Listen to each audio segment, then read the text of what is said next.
Now, I have no doubt that everyone will find something in this compromise that they don't like. In fact, there are things in here that I don't like, namely the extension of the tax cuts for the wealthiest Americans and the wealthiest estates. But these tax cuts will expire in 2 years. I want to know if the folks representing the working Americans think this is a good deal. For more, let's bring in Gerard, President of the United Steelworkers. Mr. Gerard, you heard the president tonight. He says he didn't like the deal, but it's essential. It's not perfect. It's essential. Do you agree? No, I don't, Ed. I think the fight would have been essential. I think the fight would have been perfect. It's about time that we stand up for ordinary Americans. It's about time we stand up for jobs.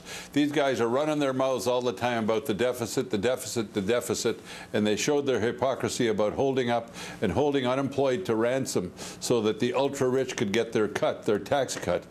Look, at what we need to take care of this deficit and what we need to take care of the economy is we need to get people back to work.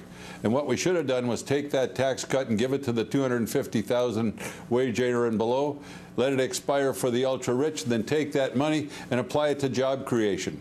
What we need in this country is jobs. That's what we need, jobs. The president apparently has brought into the right-wing bullet point that the economy would tank if he didn't do this, that he just had to do this, and he wasn't going to let middle-class families go without this tax rate.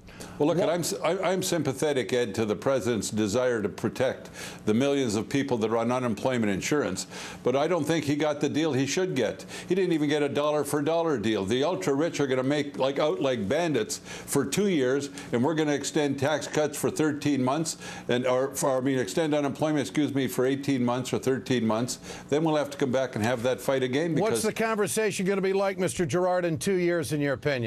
I think the conversation is going to be Republicans yelling and screaming that they need tax cuts for the rich, and we're still going to have too many unemployed, and we're going to be fighting again for jobs. We need to take the tax cut for the ultra-rich, let it rescind, take the money they're going to pay, and put it into job creation. People want to get back to work. That's what they want. President Obama clearly had anguish. He was anguished by this tonight. Does this weaken his presidency, and does it hurt his chances for 2012? I think it does both, Ed, and when I say it does both, I think in some cases it shows to the country that he's empathetic and is willing to make some sacrifice and take some hits to make sure that the unemployed aren't left on the scrap heaps of society. Yeah. But at the same time, we want him to fight. We're willing to stand side by side, shoulder to shoulder, and fight with him for those things. And we need to expose these Republicans for the hypocrites that they are.